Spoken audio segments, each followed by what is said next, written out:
MZ 시네필의 서브컬처 리뷰. 80년대 청춘들의 요절복동 하루를 그린 아직은 사랑은 몰라요 2부 리뷰 시작합니다. 신나게 흔들 아시아 인싸 롱덕동을 뒤로 채 고백도 못하고 팬티만 잃어버린 채 집으로 들어온 사만다. 정말 처량하게 그지없습니다. 그나마 아버지가 생일 잊어버린 것을 사과하면서 그녀의 마음이 좀 풀어집니다.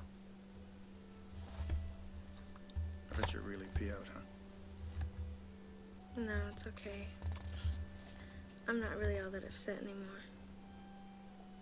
감동적이군요. 그렇게 집에서 쉬고 있는 사만다. 그 사이 제이크네 집에서는 신난 파티가 열렸습니다.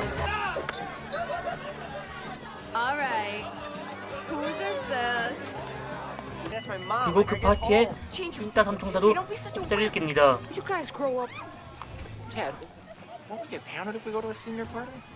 게임 속 던전 입성한 것 같은 찐따 파티들. 그런 이들을 롱덕동이 맞이해줍니다. 그러나 들어오자마자 두 명은 던전 입구 문지기에게 걸리게 되고 결국 이런 꼴이 되고 맙니다.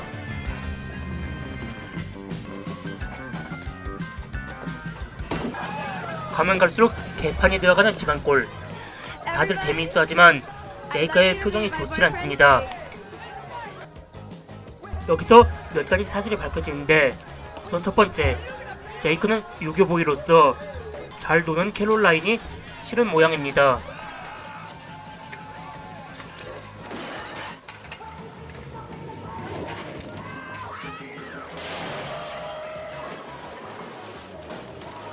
두 번째 사실은 사실 제이크도 사만다를 좋아한다는 것입니다. 초반부터 그런 장면들이 복선처럼 나오지만 사만다는 괜한 자격지심에 그를 포기한 것이죠. 객관적으로 보면 당연한 게 제이크의 여친 캐롤라인은 얼굴 예뻐, 성격 좋아, 게다가 잘 놀아, 어디 흠잡을 데가 없습니다. 하지만 제 눈의 안경이라고 제이크는 사만다가 더 좋은 모양입니다. 뭐? 사람 좋아하는데 이유가 있나요? 사만다에게 전화를 거는 제이크. 그러나 사만다가 아니라 사만다의 방에 머물고 있던 할아버지 할머니들이 받게 됩니다. 그리고 그 할아버지 할머니들에게 완전히 꼽을 받는 제이크. 한편 그 시간에 캐롤라인은 고주망태가 된 채 엄청난 참변을 당하고 있으며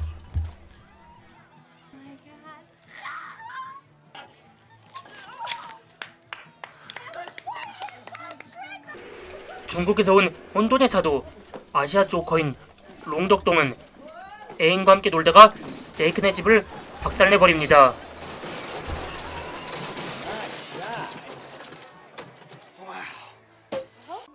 결국 파티는 끝나고 현타가 온 제이크 앞에 나타난 것은 쌍팔년도 코미디를 하는 파머였습니다. 이후 사만다의 팬티에 얽힌 일을 듣고 나서 그녀 역시 자신을 좋아한다는 것을 알게 됩니다. 서로 여자에 대한 진솔한 대화를 나누다가 파머는 만일 사만다를 갖고 논다면 가만히 있지 않겠다는 소신 발언을 합니다.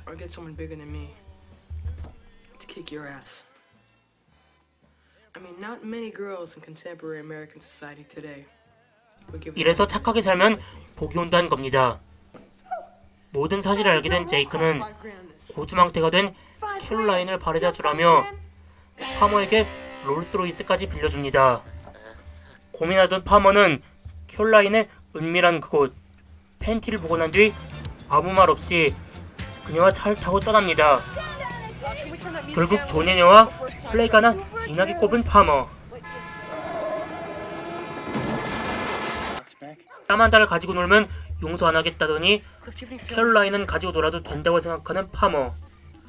그는 집으로 안 가고 찐따 친구들을 불러서 캐롤라인을 소개한 다음 인증샷을 찍습니다. 일생을 통틀어 두 번 다시 없을 기회. 인스타 각을 원했으나 현실은. 그리고 대망의 결혼식 날.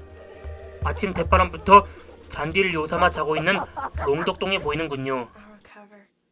지난밤 아버지에 이어서 어머니도 사만다에게 생일 잊은 것에 대한 사과를 합니다.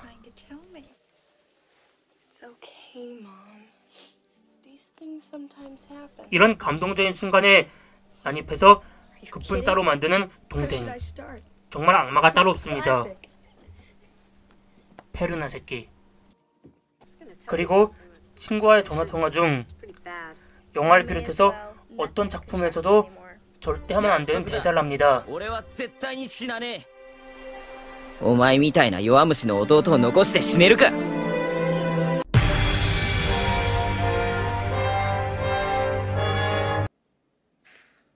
Last night at the dance, my little brother paid $1 to see your underwear. 그런 짓은 하지 말아야 했는데 난 그 사실을 몰랐어. 이제 와서 후회한들 뭐하리. 나는 바보가 돼버린 거. Hate that rock and roll rubbish. Well, I'm afraid. 이러한 사만다 마음과는 상관없이 식장으로 가는 가족들. 그 와중 꽐라가 되는 롱덕동이 다시 한번 사람들을 웃겨줍니다. 우여곡절 끝에 결혼식이 시작되지만 하필이면 이날 언니는 마법에 걸리고 맙니다.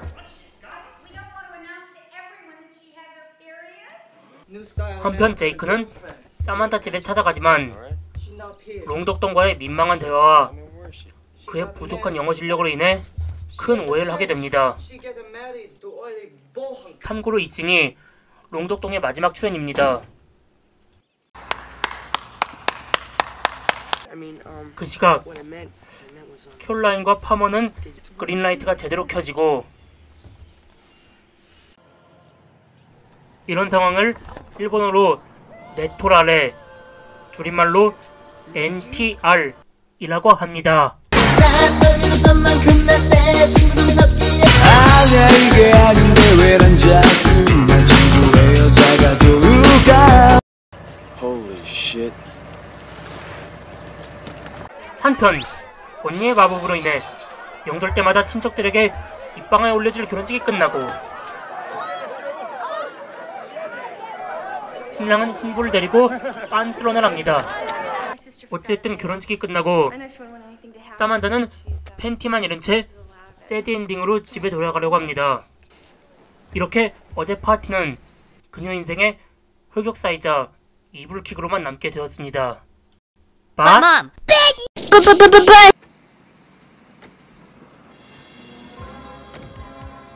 그녀의 앞에 나타난 제이크. 그녀의 흑역사가 인생 최고의 날로 바뀐 순간입니다. 뿌듯한 아버지를 뒤로하고 서로의 마음을 확인한 두 사람. Thanks for getting my undies back. 둘만의 시간을 갖게 된 사만다와 제이크.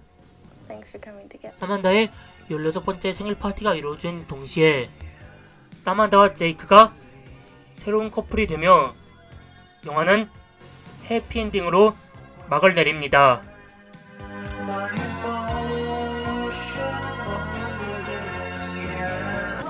청춘 영화의 거장이라 불린 존 휴즈의 장편 데뷔작 16 캔들스. 이 영화는 80년대 당시 크게 유행했던 대표적인 청춘 영화 중 하나로서 이후 존 휴즈는 다른 청춘 영화를 찍으며 80년대 대표 감독으로 이름을 날리고 이후 크리스마스의 영원한 케빈, 나홀로 집의 제작자를 맡으며 더욱더 승승장구해집니다. 이 영화의 캐스팅 비화도 대단한데 앞서 설명했듯이 단역으로 존 쿠삭, 조앤 쿠삭 남매가 나왔으며 코미디 황제 짐 캐리가 하머 역으로 원했으나 떨어졌고 제이크 역에는 다름 아닌 아라곤으로 유명한 비고 모테슨이 오디션을 봤다고 합니다. 이 캐스팅이었다면 영화가 더 대단했을 거란 건 제 뇌피셜일까요? 이 영화에서 10대들은 모두 구입살 없이 유쾌하고 재미난 시절을 보내며 모두 춤과 음주, 연애, 파티 등을 즐기고 있습니다. 물론 이들이 매일 이러고 살진 않겠지요. 하지만 현 MZ 세대를 비롯한 한국의 어느 세대도 이들처럼 즐겁게 살지 못하였습니다. 아니, 현 미국 10대들도 이렇게 살지 못합니다. 저 시절 미국에서는 학교 아싸라 해도 얼마든지 좋은 남녀들과 사귈 수 있었고 미래를 생각하지 않고 현재를 즐기는 욜로 스타일이 가능했습니다. 비록 영화라서 과장되었을지언정 이런 영화가 나오고 흥행을 했다는 것이 당시 사회에서는 이런 영화가 통하는 분위기였다는 것을 증명하죠.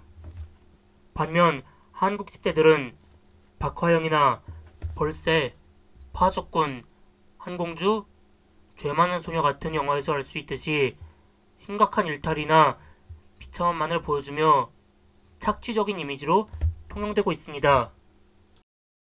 사만다를 맡은 몰리 링월드는 자신이 조니즈와 찍은 영화 중 이게 제일 재밌는 영화라고 공언했습니다.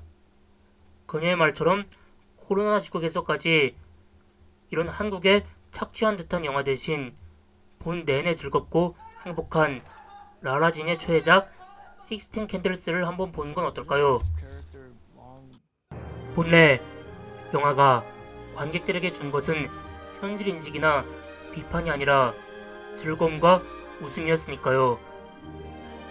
지금껏 NZ 시네필의 영화 리뷰였습니다.